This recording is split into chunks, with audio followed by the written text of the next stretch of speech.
They say it was just another little town somewhere in the foothills of southern Alberta. In the early years, Nanton was a mixture of settlers and cowboys. Today, things have changed, but a proud history remains. Over the years, a special tribute has been created in the town of a fascinating World War II museum honoring the men of Bomber Command. It's in honor of all those fellows who gave their lives in the RCAF during World War II. The story began with the outbreak of war in 1939.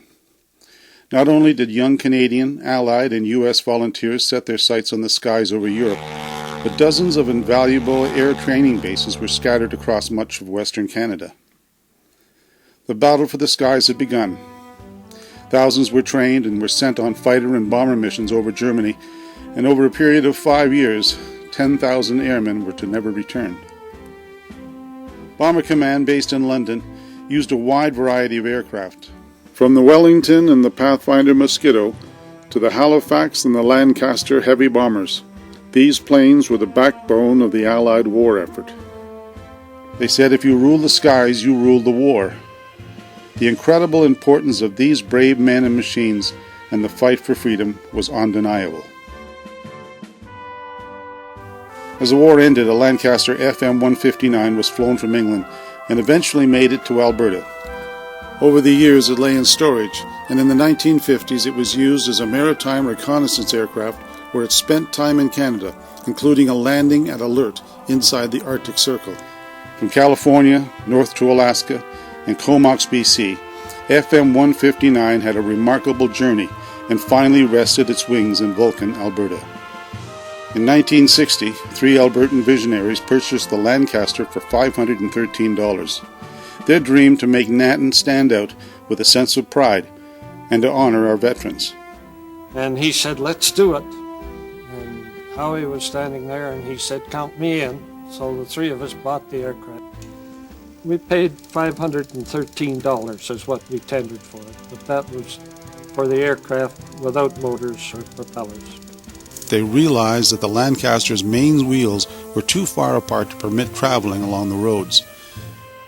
So the Nanton volunteers waited until the crops had been harvested, put the tail wheel in the back of a truck, and towed the bomber backwards across the fields. We went over with a 5-ton truck and towed it over. We weren't quite here with it, but we couldn't get across the little creek that's out here. So we had to go north of town about 2 miles, go across the railway track and get up on the highway. And we came down the highway at 4 o'clock in the morning. I can't look at this aircraft without realizing the courage that it took to get in there and fly over Germany.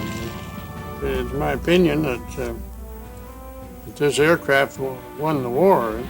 Had they been able to subdue England and its friends, it would have been a different world. They were going to bury it, they were on the verge of... At Vulcan. At Vulcan, yes, and so that they actually rescued it. They were businessmen. They were, farm business as well as merchants, and this was important that Nanton put Nanton on the map. For nearly 25 years, the aircraft sat waiting on the outskirts of town. There was talk about restoration and how it would look as a tourist attraction, but for a number of years, it lay in waiting. Its airframe, powerful wings, and delicate instruments subject to the cold and sweltering heat of the Albertan weather. In 1985, things changed from a dream into reality. The Nanton Town Council decided something should be done, and in 1986 the Nanton Lancaster Society was formed. Over 3 years, the general public was given tours of the planes, and some restoration was underway. In 1989, fundraising began, and in 1991, after over $350,000 was raised, a museum building was opened to house and restore Lancaster FM-159. Joe English sat at the controls as the Lanc was rolled into the building, and Hamish McHattie of the Pathfinders visited Nanton from England for a special dedication event.